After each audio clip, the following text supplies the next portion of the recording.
Hello and welcome to the 2024 Southland Conference Baseball Season Previews. And I'm joined right now by head coach Justin Hill and Braley Hollins of McNeese. Coach Braley, thanks so much for taking the time to talk to us. How are you guys today? I'm good. How are you doing?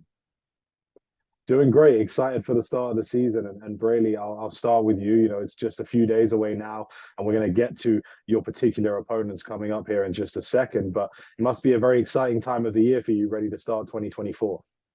Oh, it's awesome. Just see how the teams come together during the fall and so far in the spring. It's a really exciting time as we get closer to the year. And coach, you're going into your 11th season at the helm down there in Lake Charles at McNeese. How have you found this off season? You know, how's your expectation level heading into 2024? Well, I mean, with the group we've got, we just want to become the best team that we certainly can be, and just in the nature of the way that the sport is right now, just the collection of guys that we have that they're so enjoyable to be around, the hard work that they put in. And just this time we're excited that we're getting good weather. When we get good weather this time of year, gets you a chance to get all your inter squads in and do all the things you need to do before, we get to go play somebody for real.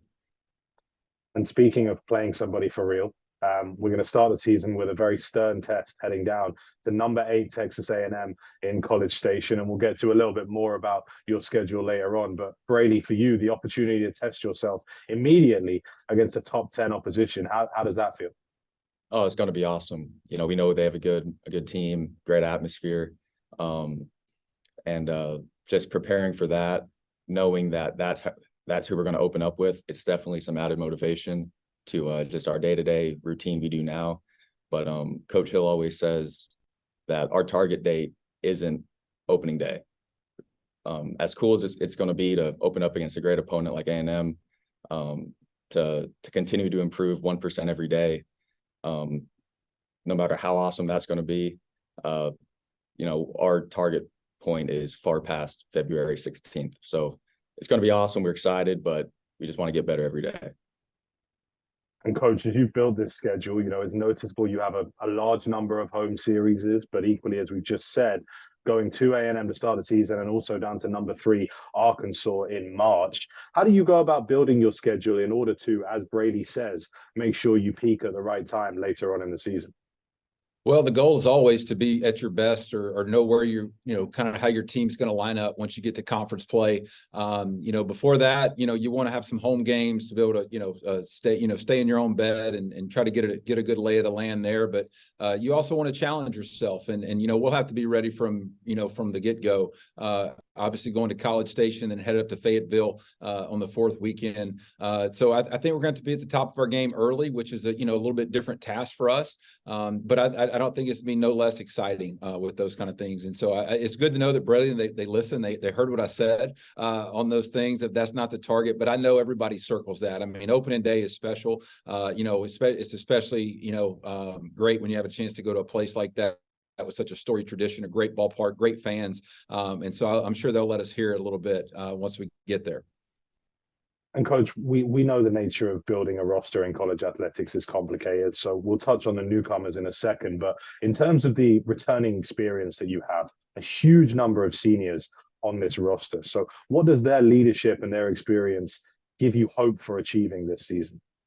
Well, they've been through it, I think, is the big thing, and they've been around some great leaders, and as part of our history, whether it be a championship run or with 35 wins of last year's team, they've been around it, and then plus we got some guys who transferred in that so they've only got 1 year with us, but they came here with an expectation and wanted to have the success that we've had in the past, and so you just in today's world, you just try to find the best available players, high character, and then you work to try to take 40 young men and try to make one team out of it.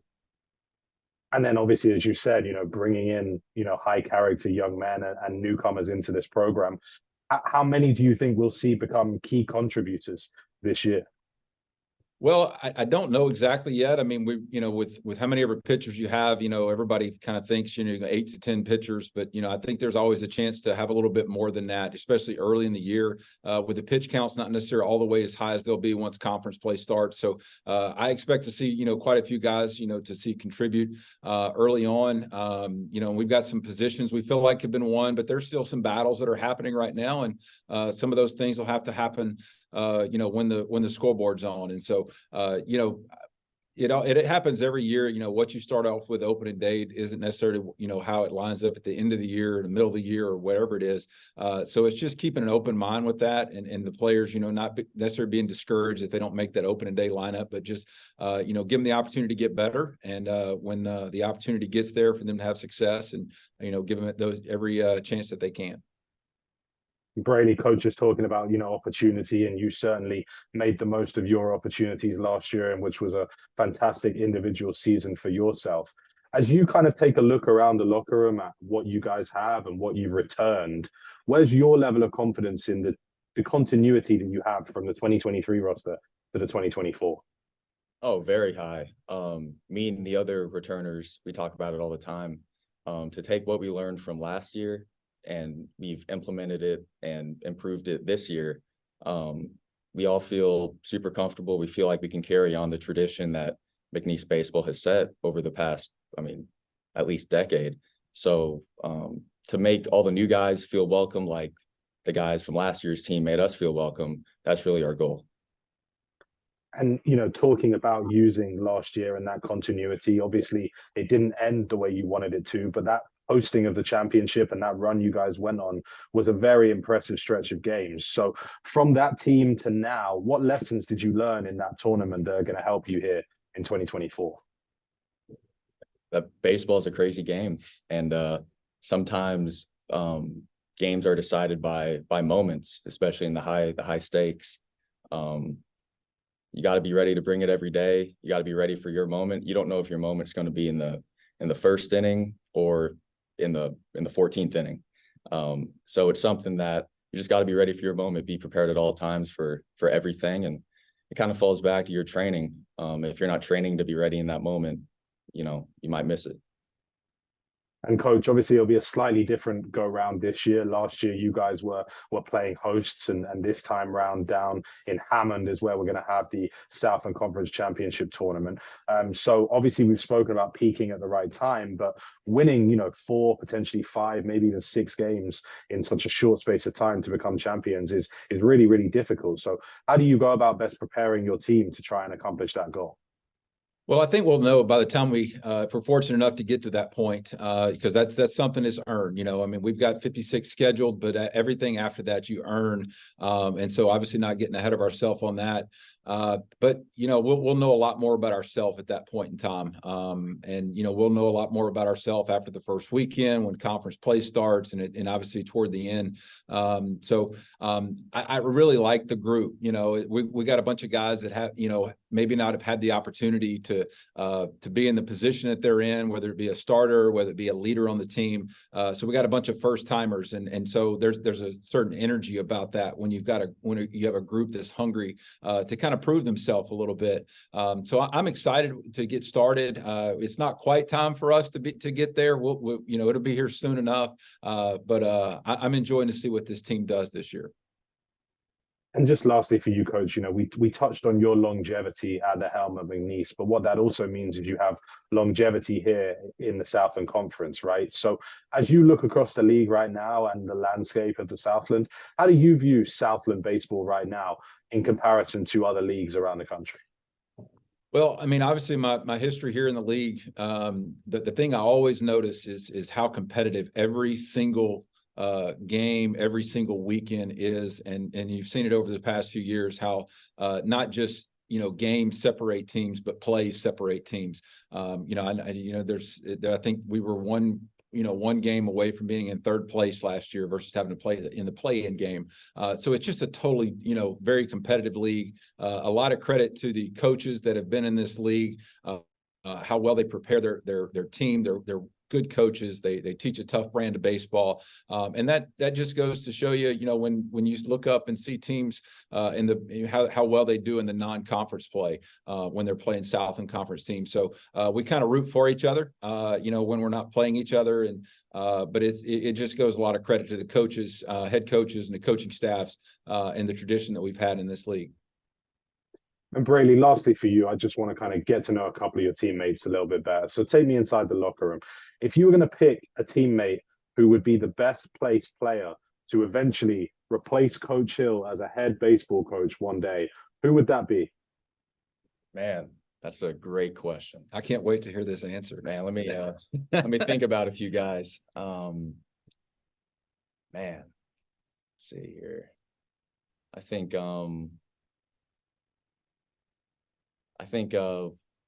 one of the newcomers for sure, or let me say Braden Duhan, I think first and foremost. He loves this program. He knows how things are supposed to be ran. And he's someone that he really takes a lot of pride in putting on that McNeese uniform every day. So I'd say Braden Duhan for sure. Man, yeah, he would probably be my number one pick for sure. Coach, you agree with that? Well, if you I don't know if you're going to be able to put this up, but I could start now, and this time next year I wouldn't have grown the mustache that he's working with. So I mean, he's got my respect on that, but Braley hit the nail on the head. Braden is really passionate about our program. There's a family tradition that they have, and he has carried that on. And you can tell just how much he cares every single day. He's one of those that I tell him, hey, when you're gone, I'm really going to miss you. And you don't want to be you don't wait till it's in to tell somebody how much you love them. You just want to enjoy it as much as you can every single day. And he's certainly one of those guys. Well, that's a good shout out for you, Braden, and we'll certainly look forward to seeing just how big the moustache gets by the time we're all down there in Hammond in May. Braley, Coach, thank you guys so much for taking the time to talk to us. We'll wish you nothing but the best for 2024. All right, thank you for having us. Thank you, appreciate it.